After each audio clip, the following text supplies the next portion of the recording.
Yo, what's up? This is Willie Ramos, the ghetto preacher, and you're looking at Sonset Friday Live. Tell your mama. And he was so like lame a little bit. Hold on. Listen, this is what he did. And he said, you have to know, how to read contracts and, making sure nobody is taking advantage of you. See, this is the stuff I'm talking about. Y'all Oakwood females, this is what I have to, this is my point I'm making, all right? The most popular people, the most people who are the celebrities and the gospel artists who are on top. I mean, everybody is not Christ-like. But what's like a really wild, tragic kind of moment that you've had? Well, I'll give you a funny one. Glory to God for good times, big laughs. The godly life we strive. Turn it up for the King right here on Sonset Friday Live. Let's go. Hey. Sonset Friday, Sonset Friday, Sonset Friday Live. Hey, Sonset Friday, Sonset Friday, Sonset Friday Live. What's good, you guys? This is Anthony and Adanna. And welcome to Sonset Friday Live, your home for Christian life and entertainment. I'm so excited. We have a very special guest right here with us today. How you feeling? I'm excited. I'm excited to get into the weeds with this. The weeds? Why they gotta be weeds? They can't be. Get into the roses. The roses. The weeds. I mean, that's the phrase that we say, but like when you get down to the nitty gritty. But it's okay. Sure, right. We're gonna get weeds, roses. Flowers, roses. It's all gonna be good, man. Listen, you guys. Let me tell you a little bit about our special guest right before she pops on the screen for you. Ebony Holland, you guys. Ebony Holland is a testament to her diverse talents and dedication to both the gospel music industry and, of course, education, which I'm really excited to talk to her about, actually. As 1/3 of the Grammy and Stellar-nominated Dove Award-winning vocal trio Virtue, she made significant contributions to the world of gospel music with 7 studio-recorded albums. Ebony Holland is not only a musician and educator, but also an author.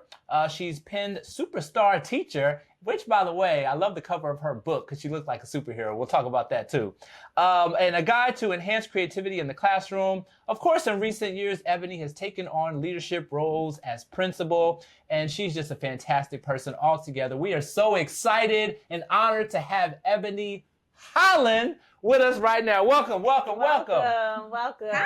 Hey. Thank you. How are you? I'm doing well. How are you guys? Excellent. We're doing great. Forgive me. I said Highland, and Adanna almost beat me up for you. It's okay. I'm from New Orleans, so my mother she says Earl instead of put some oil in the car, so I'm okay with it. That's what's up. Well, we're excited to have you. Thank you so much for joining us today. We're going to dive into a whole lot of different things, different topics, get you out of here in a little bit. But before we do, we got to hit you with some rapid fire questions, all right? Yes. This is what we do for every one of our guests. I'm ready. Okay. All right. So what's something you've always wanted to learn and haven't yet learned?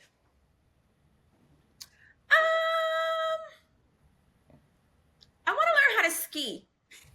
Whoa. Okay. Okay. And why is that? Because everybody skis. You go on vacation and you get the cute little outfits. I'm all about the whole outfit. So anything that has a whole outfit that you can look cute in, I'm ready to do it. You can just look cute in the outfit without going down the slope. That's an option down the too. big slopes, but I want to ski. Okay, that's cool. I mean, I actually wanted to learn how to snowboard until people told me that that's more difficult than skiing and you break a lot of bones. So I've passed on that desire myself. And not only that, just in case, so I am from Denver, Colorado, so skiing is like a thing out there. However, growing up, I only went skiing one time in 3rd grade. So unfortunately, it's not something that us black people get to do too often. Yeah, right. Yeah, you know what it is. But we need to. We need to get them out there. We got to do it all. Okay, Ebony. 5 dinner guests, dead or alive. Who's at your table? My mother. Oh, and my sisters. I mean, that's hard. I have to have. I mean, that's what. Is that 3 already? So you got 2 more. That's 4. And Jesus. Oh, that's 4.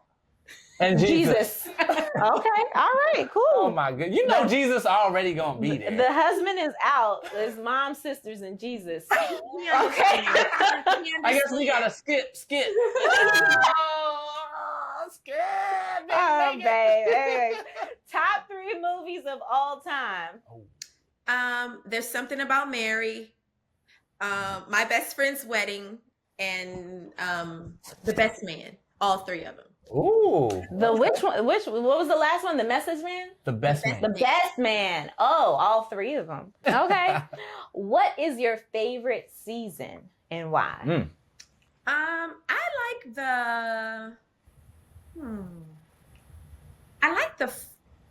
the spring because it's not too cold and it's not too hot. It's like just right. Okay. I'm with you. Wait, are you an allergy person? You got allergies though? You know what? I did not have allergies until I moved here. Thank you. In the last 5 years, I have really suffered with allergies so much where it has, like, I have like medication. Like just last year when they had those fires, I had to have an inhaler because I can't breathe. I'm like, that's crazy. That's Ant all the way. Twinsies. That is crazy. I never took Zyrtec, Claritin. I mean, I am like every morning popping that stuff. I have never ever had those things. Me too. So obviously I grew up in Denver, Colorado.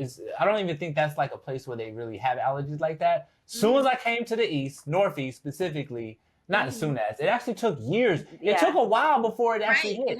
It just randomly, and about the same time, about what, 3 to 5 years ago. Yeah, but I've been here for about 22 years, and within the last 5-6 years is when I really been suffering with bronchitis and just crazy allergies. So I have an inhaler. Like I'm just like, oh wow, can't breathe. So yeah.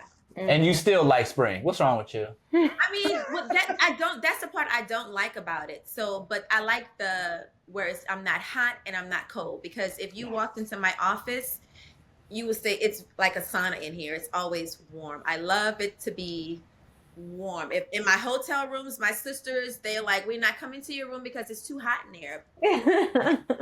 I like it to be toasty a little bit. I got you. That's not me. I'm a cool girl. I like to sleep with the covers and the fan and then have the little triangle so that I can breathe. So. And I'm over here Put your just foot outside freezing. of the blanket. Yes. Yeah. But what makes it worse, she had this is back then. So she used to have the fan on like the whole bed. Like I had to let her know, babe, you got to get like a little personal fan to put it directly on your face, because she was having me in the corner like freezing. I thought it was like angled towards me, but obviously as the wind comes out. No, it was not angled. No, it was angled to everything. It was angled to everything. All right, last question is one fact about yourself that the general public does not know. I'm terrified of cats. Cats? Did something happen when you were younger with a cat? I think so. I think we had cats growing up. But I think my neighbor down the street had this black cat and it had babies. And I thought I can just go down there and like, those cats ran me down the street. And I have been terrified ever since. So much. My My goodness. husband won't take me to Greece because, they have roaming cats everywhere. And I almost ruined our 10-year anniversary in Rome in the Colosseum because I saw a cat in there and I would not go in. Oh my goodness. Wow. I would not go in. So I need some therapy for this cat situation. The so cat I can phobia. travel and feel safe and calm and all of those things. Yeah, you need to unpack that. Like what the cat is what's the fare, like what's the cat gonna do? I to you? cannot watch him on TV. I don't want to hear Oh them my gosh. meow. I don't look at a commercial. If a commercial comes on, I close my eyes and wait till it go. I just cannot look at it. Oh wow. Okay. Yeah. Is it big cats too, like lions, tigers? Can you go to the zoo? It's just it's domesticated cats. I just Wait. So the safe ones you hate. But the ones that'll kill you and eat you, you're cool. Yeah, I mean they're behind their cage, so I'm okay.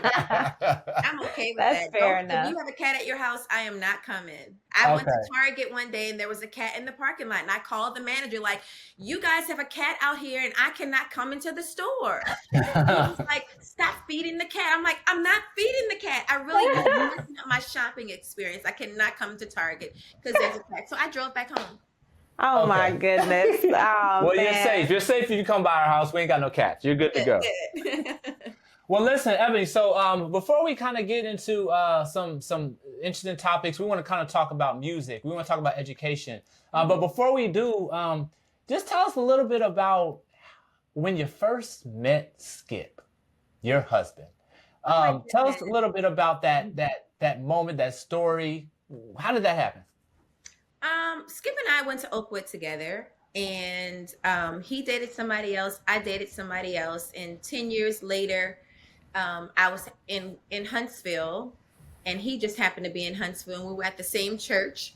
And he told Siobhan, who sings with, who used to sing with Virtue, that he wanted to take me out. And at the time, I was like, I had a boyfriend. I'm not checking for him or whatever. But he was like, tell her I'm going to marry her. And I was like, yeah, whatever. And here we are. Wow.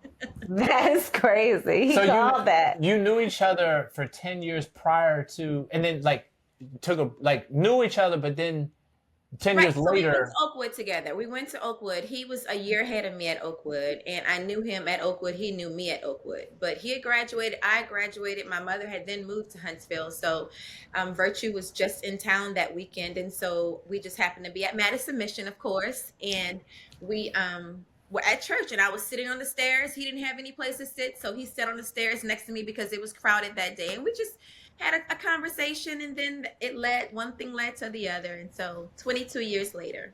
That's crazy. That's it. So what is it about Skip? Like, what is it that kind of drew you to him? Like, what's special about your husband that he was able to be rewarded with Ebony Holland? He's romantic. He used to write me poems and stories and letters. And because we had a long distance relationship, basically the time we dated for 2 years. And I would get letters and poems and awards and trophies and just all kind of little things that I'm like, oh, this makes my heart. And he's kind. When he met me and my sisters, he took all of us out to the movies. He wasn't just trying to keep me for himself. He took the whole family. And so he's a family guy. He comes from a family, his grandparents have 16 kids, 8 boys, wow. 8 girls, all single. So family type. I'm family type and he's family type. So it worked out. That's awesome. Nice. That's awesome. You mentioned Oakwood. Okay, so yes. In our house we got another Oakwoodite right here. Yeah, right? I mean, we over here having Oakwood colors. It's blue and gold right now. Right. I got a little gold. We ain't playing that. We should have painted something else. But so Oakwood, what was going back to kind of your experience in college? Tell us a little bit about your experience at Oakwood. Whatever that entails. What was your experience like at Oakwood University? I hope you guys are enjoying the interview. If you are, please be sure to take 1 second and just hit the like button right now. Seriously, hit it now, because it does help us out tremendously. And of course, subscribe and follow us for more interviews and videos like this. Now, back to the interview. I never dreamed of another school to go to other than Oakwood. I've always wanted to go to Oakwood. As a little girl, my 3rd grade teacher went to Oakwood. And so I was like, when I grow up, I'm going to be just like her, and I'm going to Oakwood. And so I was able to go to Oakwood. And I just had the best time. I had scholarships to go to state schools in Louisiana, but I was like, nope. Oakwood is the school that I'm going to. My mother always wanted us to go and be in Christian education. So, she was a single parent, and it was a struggle. I didn't know how I was going to get to Oakwood. Even throughout, elementary school, her just being a single mom, wanting her kids to have the best Christian education. She sacrificed everything for us to go to Oakwood. And so when I got to Oakwood, I was in heaven. I graduated, and then 2 days later, I went to Oakwood because I went to a summer program, a summer teaching program. And so I met the best people, most wonderful people there. And of course, my husband, but not during that time, but met wonderful females and males. In my department, I studied human development, family studies.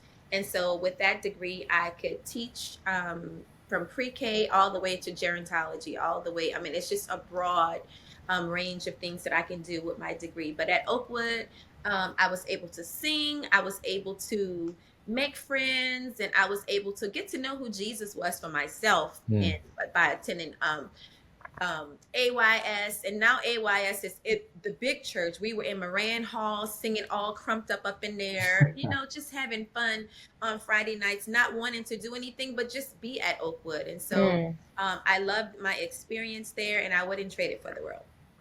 So you said your mom was a single parent. How many siblings, how many of you all are there that she literally sacrificed for to attend Oakwood?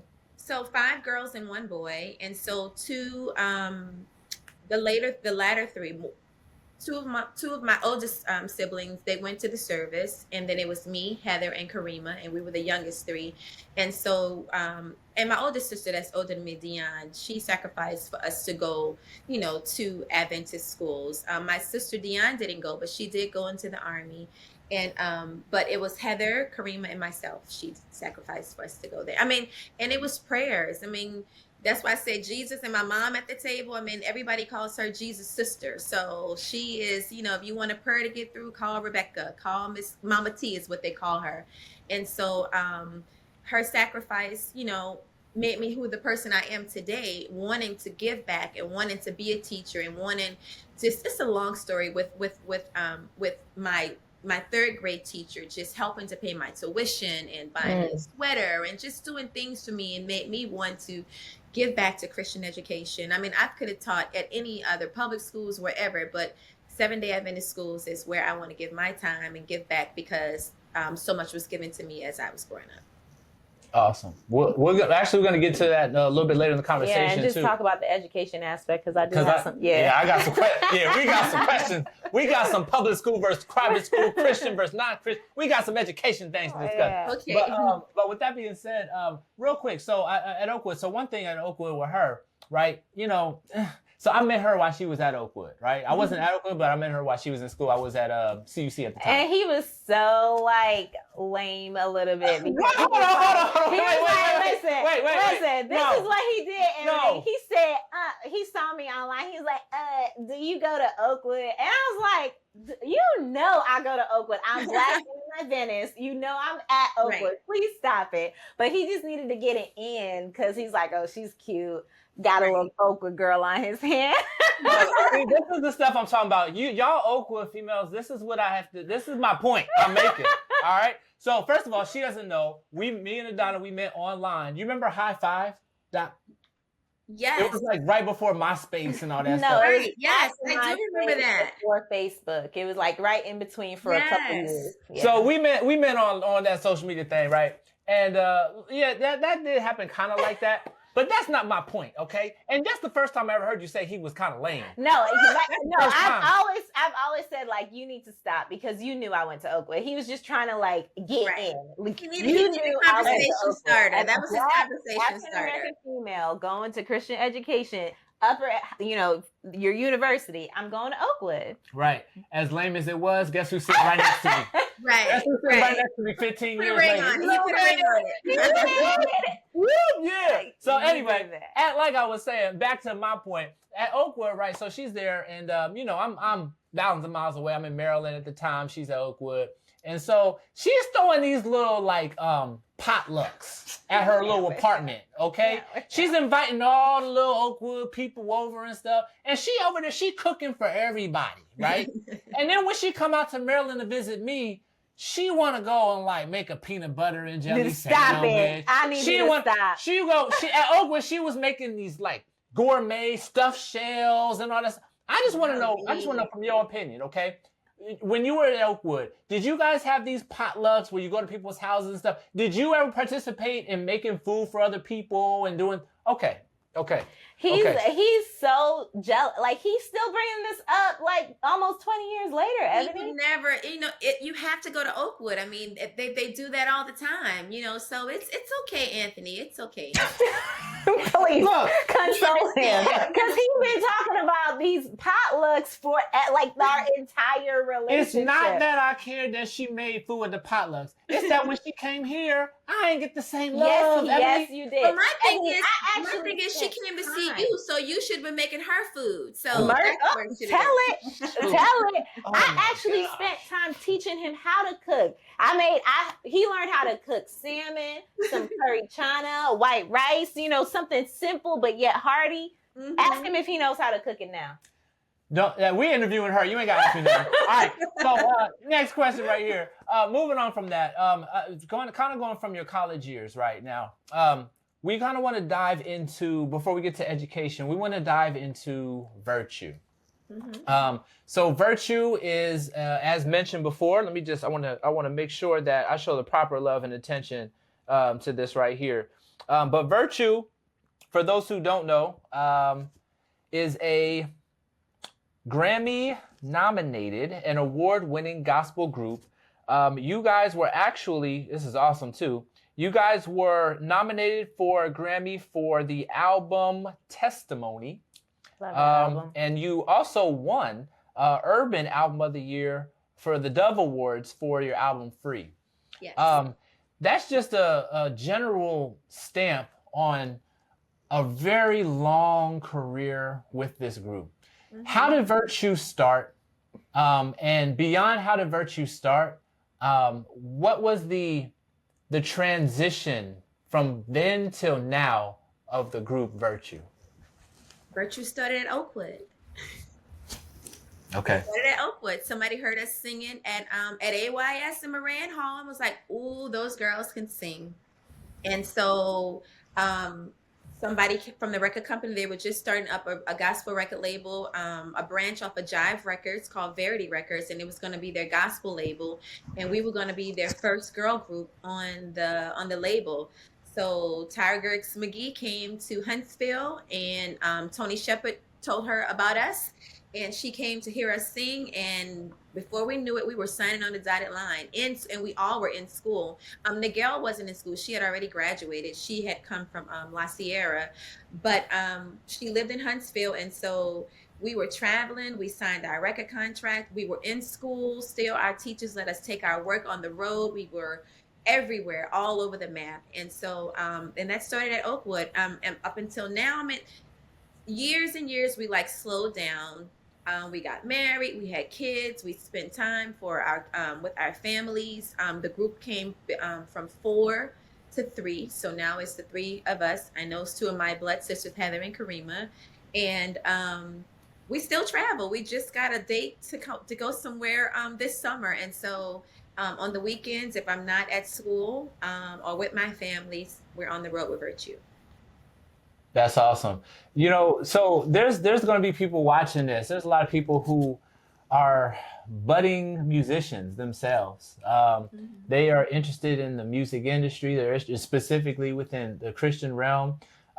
You have extensive experience behind the scenes and on stage. Taking a step, and I want to touch on both on stage and behind the scenes. Before we get on stage, behind the scenes, if you were to kind of talk to some of these younger people or anybody who is interested in really establishing a career or making a mark in this business, which is cutthroat, which is crazy, which is insane, and I'm sure you have many experiences. What is some of the thoughts that are things that you can share to someone to prepare them for the journey that's ahead of them on the business side or the back end of this industry? First of all, my son is at Oakwood, and he is a music major, business finance, and music performance, double major. And I tell him all the time, if this is something that God wants you to do, he's going to pave the way for you. And so when you have something in prayer and you have prayed about it and you know for sure that this is what God is calling you to do, then you should pursue it with everything that you have. I would also say get an attorney. Make sure you have, for him, you can't just do music. You got to learn how to, you're basically an entrepreneur because you are, working for yourself and doing all this. You have to know how to manage your money. You have to know, how to read contracts and, making sure nobody is taking advantage of you. But my main thing is if God wants you to do this, he is going to fully take care of you. He's going, playing the music. He's down in Huntsville. He's playing at churches. He's, on the scene down there. And I'm just really, really proud of him and all of the kids that I see down at Oakwood. So talented. And just to let them, even we sang with the Aeolians this past alumni, and a lot of them had questions about, can I do this full time? What should I do? And our thing was basically, you have to keep it in prayer. And if God wants you to do this, you can do this, but don't go at it halfway. You got to push for it 100%. And if it's what you want, you really, really have to work at it really hard. And as far as rehearsing and practice makes perfect. And if you are using your voice, you need to be rehearsing and practicing all the time. You're playing the piano, you got to be on that piano 24/7, the drums 24/7, making sure that you are really honing into what you want to be and how you want it to sound, and just getting, just making sure that you are surround yourself with people who are like-minded. If you are around people who are not doing the same thing you were doing and they want to go this way and you want to go that way, get with the people who are going the way that you want to go with. Don't just be in a crowd that nobody's doing anything. And I always tell my son, listen, be around people that's smarter than you. Find some people that's smarter than you. Be around the smart people, because those are the people who are, they're like-minded, and you want to be like that. So the music industry it's just like you said, it's cutthroat. And you just really have to stay focused and stay prayed up, for sure. Absolutely. How are you specifically, you individually, and I guess as a group together, but you individually, because you can really only speak for yourself, how are you able to navigate around the negative things or the evil part that one can experience while going through this journey in this industry? Obviously for me as a filmmaker, there's it's the same thing with entertainment, with contracts, with people trying to take advantage of you, people trying to all kind of things, right? Mm-hmm. Navigating through that, how are you specifically able to do that, and still be able to be with virtue even today, still going out and performing? Everybody who sings about Jesus is not for Jesus. Yeah. Yes. And we have learned that, and being in an industry where, you have the most popular people, the most people who are the celebrities and the gospel artists who are on top. Everybody is not Christ-like, and they don't act Christ-like. And so with us, just like I said, you have to stay prayed up.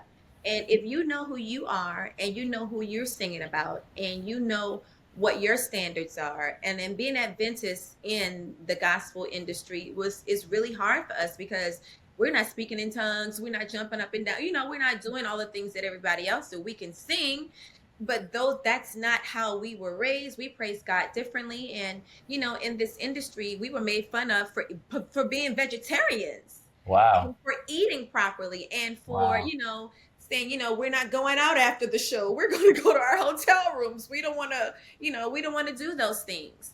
But today, maybe a few years ago, a guy that we were working with, and he apologized. Well, a few people apologized to us and said, you know what? We're so sorry that we made fun of the things that you eat. You guys are healthy. You look great. And he was like, you know what? I had to change my diet, and now I'm a vegan. I'm a vegetarian. I have a vegan restaurant. I'm doing all these vegan things. And he said, I thought about you guys because you always ate clean. You look good. You always felt healthy and not sick. And he said, we talked about that. We were like, they don't eat pork. They don't eat shrimp. They don't eat this. They don't eat that. But we don't eat those things anymore. We realized that it wasn't good for our bodies. And, I have all these diseases. I have diabetes. I have this. I have that. And, I changed my diet, and I don't have those things anymore. So being an example in the industry and really standing up for what you believe, no matter what anybody else is doing, that's the thing that has kept us in the industry. And people always come back to us, hey, can you come to our church? And we also had a mentoring group where we would go to different schools, and we would talk to girls and just young ladies, and let them know, listen, it's okay to be fresh and to look clean, but it's certain things that you have to do that you're not out there making yourself look bad. And so as long as you know what you are singing about and who you are singing about, I think it sustained us all these years, because God has really blessed us. And it's been over 25 years, probably almost 30 years that we have been in the industry, and we're still there. We're going to the Stellar Awards this summer. But it has been great. Sometimes it has been hard and you get discouraged and like, you know what, I'm not doing this anymore. But God always pulls you back and say, listen, you have a message to tell. And when you're on stage, you are singing about me, you are representing me. And I don't care if it's one person that hears you, what you're saying, there's always going to be somebody that's after a concert say, you know what, I listen to your music all the time. I was thinking about committing suicide. And when I listened to your song and what I heard you say on the stage last night or whatever it was, it blessed me and I'm willing to give my life to Jesus. So, you know, just making sure that you know who you're singing about and stand up for what you believe in this. It'll keep you in the industry. Wow. Absolutely. So, I mean, you said that the two members now are your blood sisters. So how has that been working with your sisters? Because we have two daughters and they are bickering like about everything and about nothing right now. And I keep trying to let them know that y'all are sisters. Y'all are all you got. But right now they're not trying to hear that. So how has that been like? You said 30 years. I mean, obviously all your life, right? But 30 years in the industry. And we know how work can also change dynamics of relationships. So how's that been? And be real, Heather, Karima, like talk. What's going on? Those are my best friends. It has truly been a blessing to sing because we don't live in the same state at all. None of us, none of my mother's kids live in the same state. And we have been separated for years and years and years. So when we get on the road, it is just like a family reunion. So we have 3 different hotel rooms. So where do we sleep? And all in the same bed, in the same room. And I'm like, these people didn't spend their money on the hotel and we're just going to stay in the one room. But, you know, it's been a blessing, and we fuss and fight still to this day. We hang up on each other on the phone, but we're on the phone all day long. FaceTime is the best thing that could have ever happened in the world for us. You know, used to watch the Jetsons and like, oh, that's gonna never happen, but it's here. So you can say, hello, hey, what y'all doing? And so that we're on FaceTime from the crack of dawn. I know our husbands are like, these girls are nuts, but you know, they chime in on our conversations. But we are the best of friends, and it has been truly a blessing traveling with my sisters all of my life. I could have never asked for anything better than that. That's awesome. That's the truth. Okay. I believe so there's some hope. There's some hope for our girls. It is. They're going to be the best of friends. Of course, they'll fight right now because we did too. Over clothes, over shoes, over all those different things. But in the end, ain't nobody going to mess with them. How far apart in years are you guys? Like, what are, because you said the 3 of you went to Oakwood together. So what's the year difference? So Karima is 14 months younger than I am, and Heather is 4 years younger than I am. Okay. So yeah. So okay. I mean, but so does that at this moment, huh? So does that make you like the mother of the group? Like, is that kind of like no? Karima is the mother of the group. She is the middle, and she is the bossy one. So. Well, they say I'm bossy. They always say, "You're not my teacher. You can't tell me what to do." But Karima is the mother hen and brings us together. Okay, all right. That's awesome. So wait, I would think because you're also an educator, so I'm thinking like maybe you're kind of like that bossier one, but well, that's what they say, but I don't believe that I'm bossy. I'm gonna believe them. She said, "I don't hold to that truth." I'm gonna give that one to Karima. We're gonna ask them. We got Karima. We'll get Karima. Listen, Karima, Heather. We're gonna get you guys on Sonset Friday Live. We're gonna ask you directly so that we can get the real truth. Because right, get all 3 of us. If you get all 3 of us, you'll see. Got you. So listen, Ebony. Kind of just diving back. So we talked kind of a little bit about like the behind the scenes, kind of like the kind of cautions that people can look forward to going in the industry. I want to talk about the other side, the stage. Mm-hmm. I want to talk about, you know, there's people who they would give anything to have experiences that you have had. You've been able to be on stages and share the stage with many people. Within this industry. You've been able to perform in front of all kinds of people, all kinds of crowds, both big and small. Mm-hmm. I mean, tell us a little bit about what it takes and I'm asking really also for my daughter, my youngest daughter, because she's 9 years old, she's a singer. Mm-hmm. And I want to know from you, what does it take to actually have a successful presence on stage? What does it take to give a good performance? What does it take to own a crowd? Like, just kind of give us your feedback on that. Before we go on stage, I mean, it's a whole lot of stuff in the background. First of all, got to get your wardrobe right. And so we're always, wanting to look good, looking good, and having a stage presence, and making sure that you're coordinated and that you're fresh, you're smelling good. I mean, before I did this interview, I sprayed some perfume on myself. My husband said, "Why are you spraying perfume on you?" I was like, "I just feel like I need some perfume. I'm about to do this interview." But when you're going on stage, you have to look good. I mean, and you carry yourself that way even before you're getting on stage, And we have prayer before we go on stage. We get sound check. We're practicing. We have rehearsals.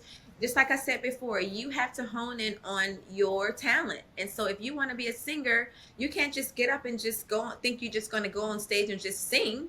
You need to practice. You need to practice what you're going to say, practice what songs you're going to choose. And, sometimes, God really gives you what you're going to say, but you still have to have it in you. So if we're singing, "Lord, lift my hands." Okay, Ebony, you was talking before that song. Well, how has God blessed you? Well, Lord, I lift my hands. Heather would say, "You just be you," and she would give her testimony about that. But for us, it's really, really personable for us when we get on stage. We let it all out. If God has blessed us in some type of way, we are going to tell you how God has blessed us. We're not going to hold our testimonies back. If God is going to give us this platform to use it for him, we are definitely going to get on stage and we're going to uplift him at all times.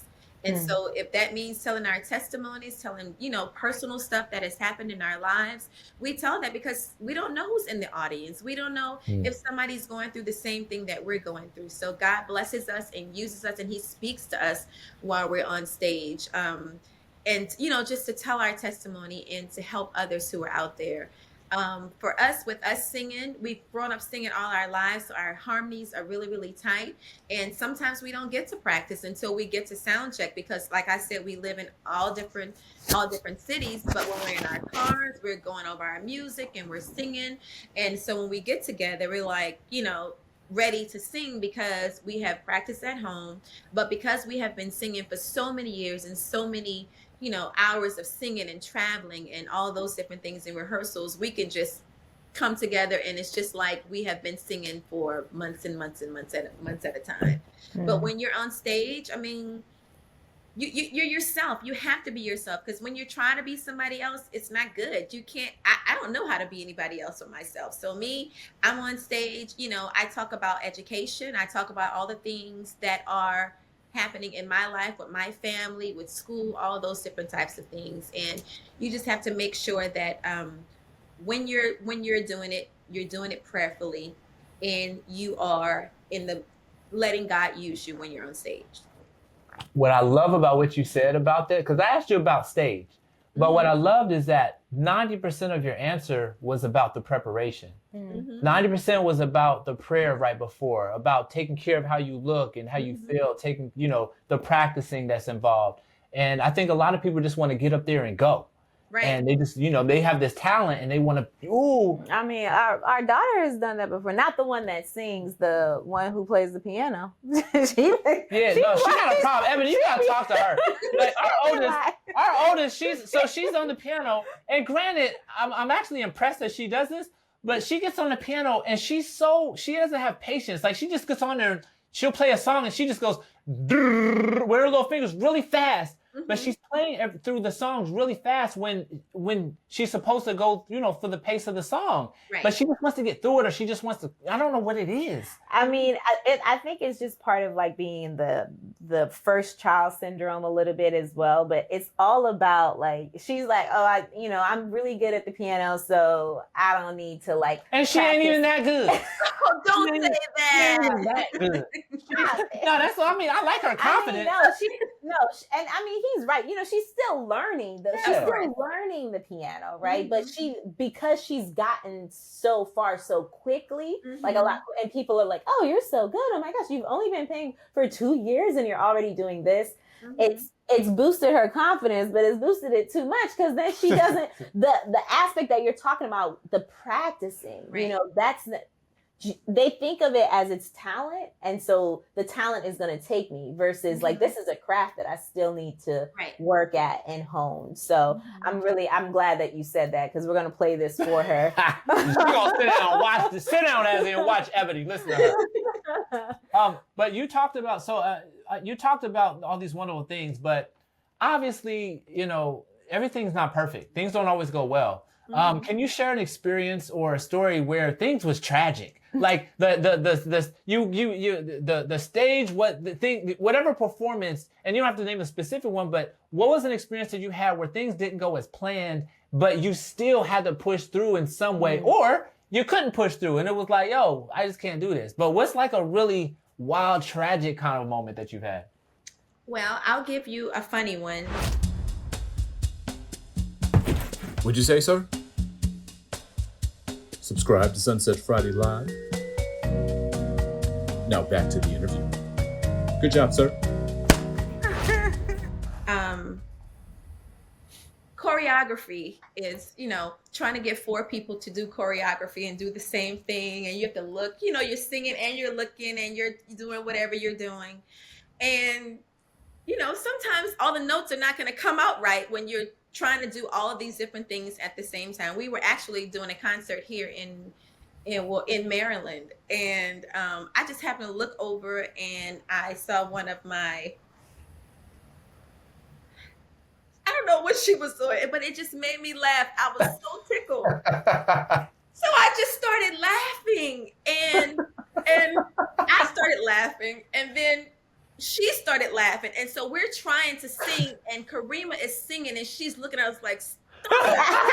We could not keep our composure. So it was getting odd. It was getting real bad. I was like, oh my God, we're going to have to stop the song. So I started playing like I was choking. So I was like I was choking. This man runs out the audience. I see him drinking the water, and he runs to the stage to give me the water so I can stop choking. And so I was like, I had to fake like I was drinking this water from this man who I did not know water to drink. And so, I mean, we were laughing so hard. I promise you, two of us crawled off of the stage. I mean, it was bad. I was like, oh, please bring us back. We are so sorry for doing. I mean, it was, we were so tickled. It was ridiculous. I mean, what makes that worse has to be because you're with your sisters, and you know once one starts going, it's over. That's like you see those memes like, if you want us to act right, don't put me beside this person. Do not put me beside. And this was when we had 4 girls, Siobhan and Nigel, and we are all silly. And so it was a mess that day. It was a mess. Who's the worst dancer out of the sisters? I don't know. Good answer. A little bit. We don't have all the whole choreography like when we first came out. All the girl groups had to have all those different things. But who can remember? I don't know. Maybe Heather. That's fine. That's safe. We'll stick with that one. We don't want you to lose any best friends today. Let's transition. Education. Yes, education. I definitely wanted to get into this. I know you talked about your 3rd grade teacher, and I just want to know specifically, like, when did you decide or when did you know that education and being an educator was what you wanted to do? And I guess who helped you along that path to get there? Because again, our daughter is also one of our other daughter. The oldest daughter. Mm-hmm. She also wants to be an educator. So this is actually like fortuitous a little bit. Yeah. So, like I said, growing up, we went to Adventist school, and my mother struggled to help pay our tuition. And so she, cleaned houses. She was on welfare. She made our clothes. She sewed for people. She did whatever she could do to help us go to school. But I had a third grade teacher. Her name is Miss Provost, and we're still friends to this day. She lives in Huntsville. And, she saw that my mom was struggling, and she was like, you know what? Let me pay one of the tuitions for your daughters. Let me just help you out. And my mom, she was like, you know what? I prayed about it and you came right on time. She bought me a sweater. She bought some shoes for me. And so she was just really nice and really always kind, and always, checking for my mom to see if she needed anything, or if there was how she could help us. And so I was in her class for third and fourth grade, and she would always leave me in charge when she left out of the room. I would turn into Miss Provost, okay? I liked the way she looked. I liked the way she dressed. She had braces. I wanted braces. I mean, about her. Every day I was just looking at her like, I'm going to be like her. So when she would leave out the classroom, she would say, Ebony, you're in charge, go to the board. And I would go, and she loved my handwriting. She let me write on the board, and I would teach the class when she was gone. Back then they just leave you in the classroom, and you could just, she would go to the bathroom, and I would like, I'm in charge. I'm putting your name on the board. You sit down, do this. I just did all the things that she did. And that was third grade. And so even with, in that school, I went to Ephesus Junior Academy, 1019 Caffin Avenue. I can still remember the in the ninth ward. We caught the bus to school every single day, and I just loved everything about education, and love wanting to be a teacher. I taught if we played at home, we played school. We didn't play house or anything. We played school. I'm the teacher. You sit down, you do this. Even in the neighborhood, we played school. I was always the teacher, and they knew that I was going to be the teacher. I was going to have some work for them to do. We were going to have recess. We were going to have PE. We were going to have lunch, a snack. All the things that you would do in school, we did that in the summertime. And if nobody wanted to play with me, I had 1,000 stuffed animals. I would teach all of them. And so I knew for sure that I wanted to be an educator because of my third grade teacher, Miss Provost. My mom did not finish school. She probably went to the 5th or the 6th grade. So we didn't have a lot of help with our homework and all those things. So I had to really be a teacher for my sisters. And so when they had homework, they came to me, to help them with homework, because my older sisters, they were married or in the service. So I had to help them. But as an educator, I mean, I've always wanted to do it, and there was nothing that was going to stop me from being a teacher. Now at Oakwood, I was in education. I was in early childhood education. For some reason, they phased that program out. And so the next best thing was human development family studies, which would allow me to teach, but do other things, counsel, all of those other things. So I have a wide variety of things that I can do with that. And then I went on to get my master's from University of Phoenix. My master's is in education, supervision, and administration. So I knew that I wanted to be a principal eventually. And I wanted to have my own daycare center. Eventually, soon, one of these days, I'm still going to have that. But I knew that because my teacher had helped me so much, I wanted to be that teacher she was to me to some other students.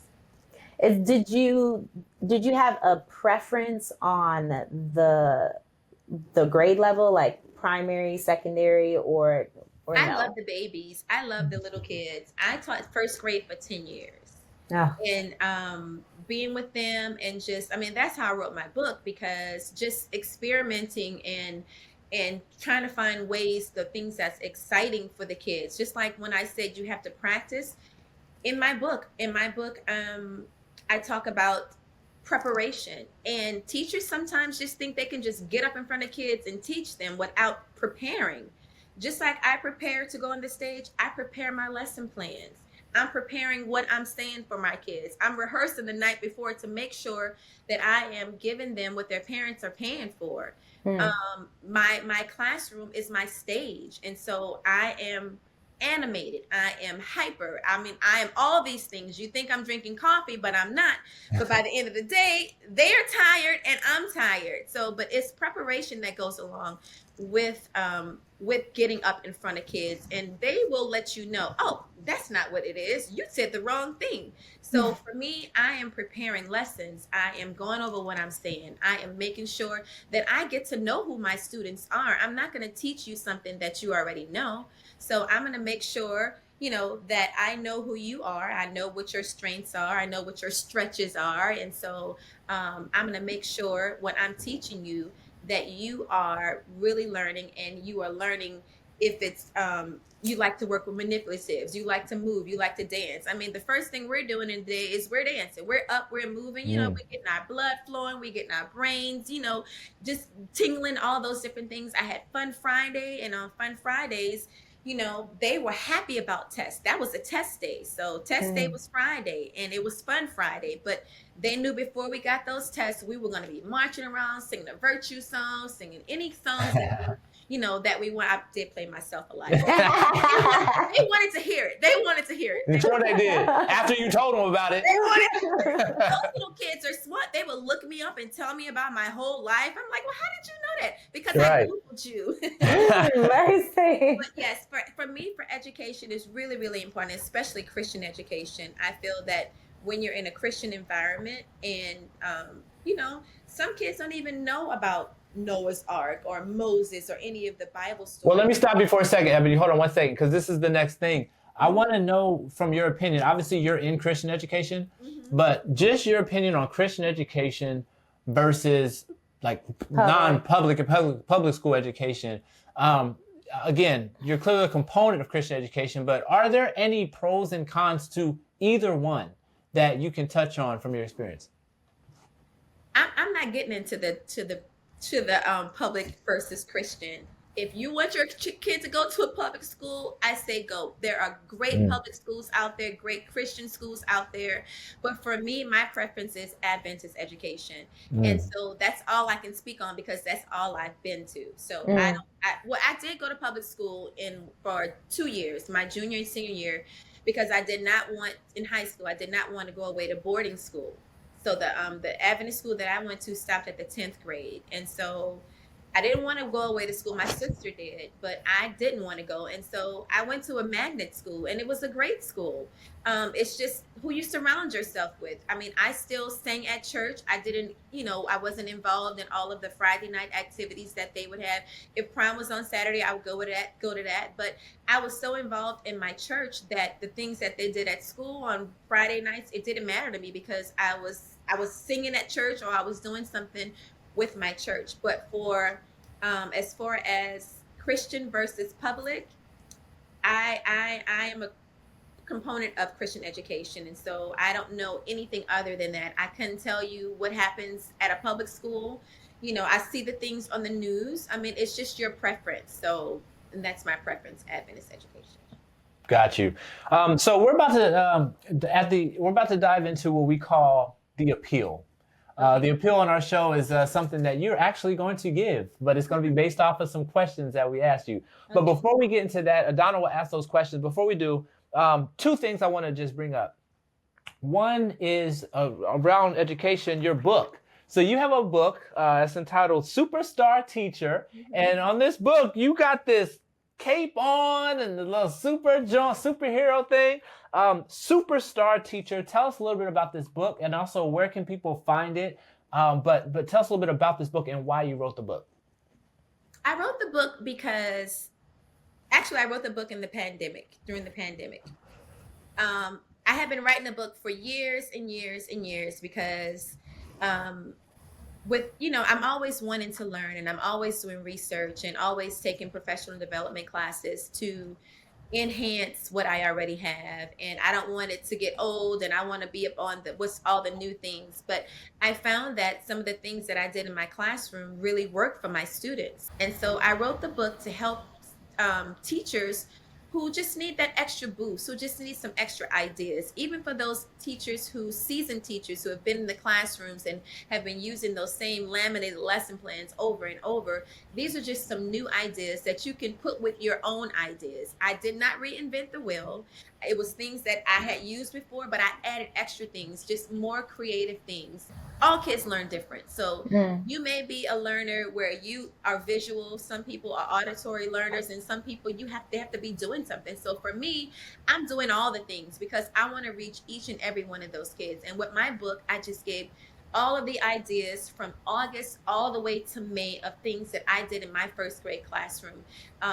Down to the themes that I did for the year, cooking up a great school year. Every month we cooked something. Another year, it was around the world in 180 days. And we went around the world and we learned about different countries, and I made them passports and, all the things that you would do if you were going around the world. So I make it life lessons for them where they are yearning and wanting to learn, and we're having fun and we're learning. I'm not just dancing around just to be dancing. We're marching and playing, and we're saying I just made up so many different songs, and one is the vowel song. When there is one vowel in the word, it usually says a short sound. And then when there are two vowels in the world,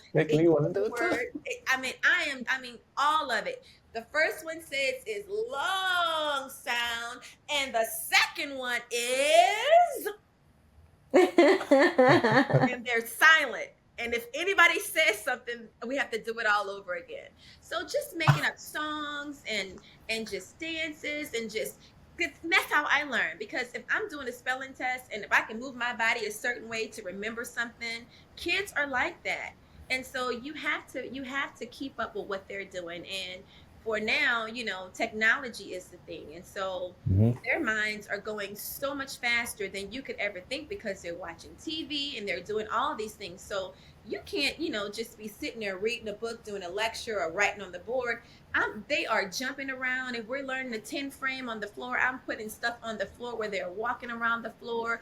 I mean, they are moving, and it helps.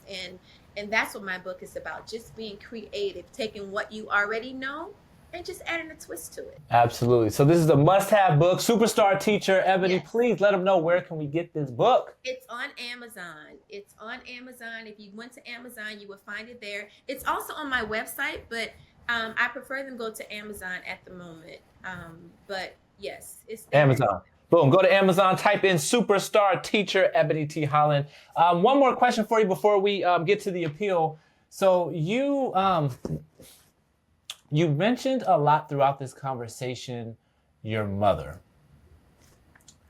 If I feel like there's an emotional attachment just to her for you, like just her name, she sounds like an awesome woman who's done so much for you, your family, and whatever struggle she's been through. Just briefly, if you wouldn't mind, tell us what you've gained from your mom specifically that you've been able to translate into your own life, and what kind of woman was she to you growing up, and what kind of woman is she to you now that has put you in position to be where you're at today? My mother, Rebecca is her name, but everybody calls her Mama T.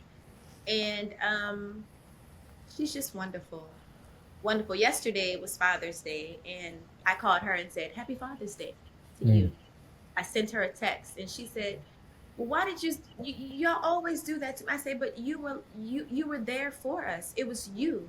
And even though you're not a father, I just want to acknowledge you because you stood in that place. You were there, you and God, you helped guide us and everything. I mean, when I call her in the morning, what you doing? Studying the Word of God, just studying the Word of God. I mean, that's every single morning. And sometimes I'm like, okay, are you doing anything else? Nope, studying the Word of God. She said, we got to get ready. And so growing up, if we were outside playing, we had morning worship, we had evening worship, and we also had an afternoon worship. So if it was 12 o'clock, she was, Ebony, Karima, Eva, come inside for worship.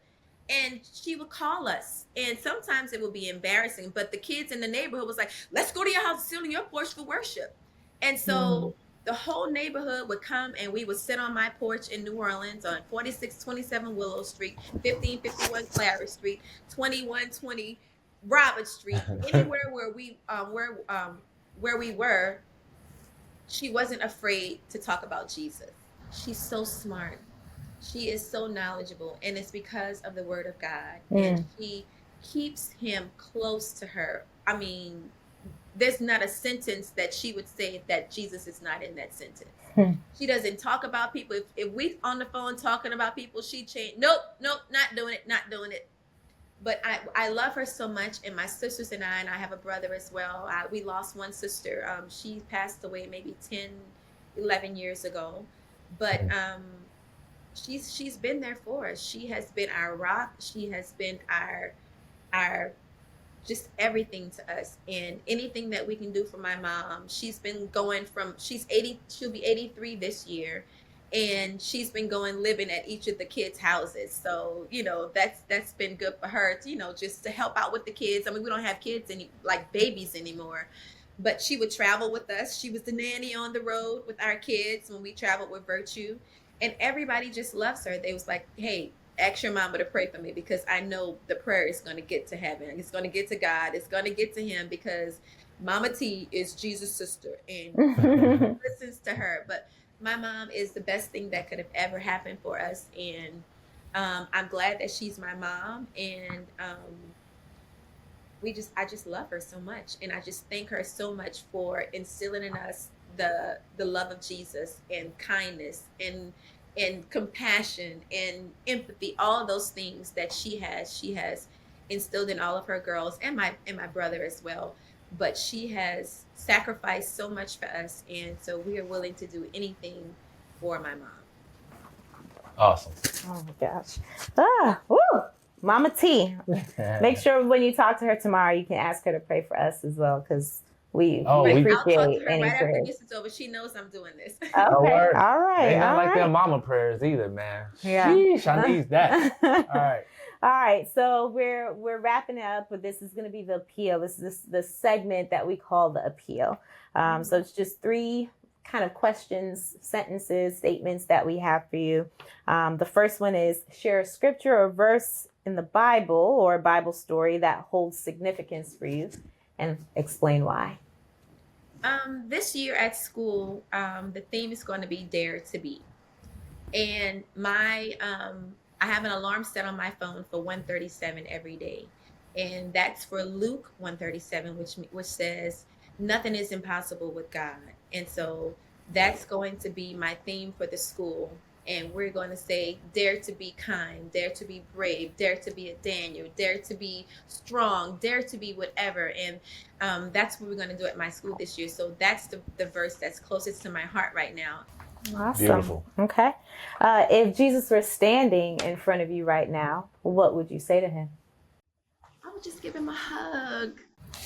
I would hug him. I would just hug him, because the holes in his hands and all the scars and all those things that he has done for us and just died for us. It's so many things I can say, but I just want to embrace him and just hug him and just say thank you. All right. And for everything that comes with having a relationship with God, why is it still worth it? Oh my God. It is so worth it, because we wouldn't be here without him. The breath in our body. We take all these things for granted. We think we can just hop in our cars and just drive. We think we can just wake up. We're not doing that on our own. No man can do that.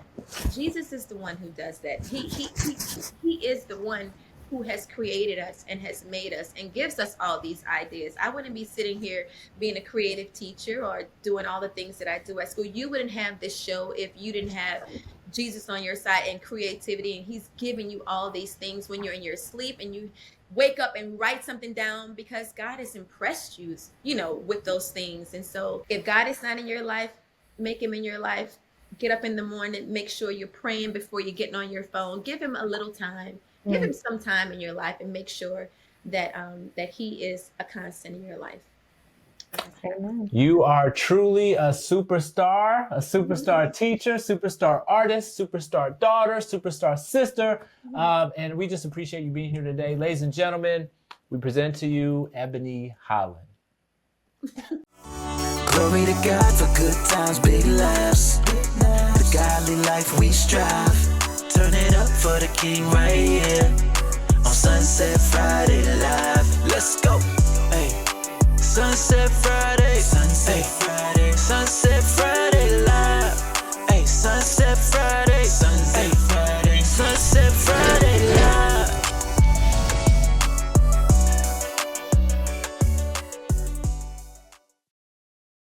Wait, give me something else to say.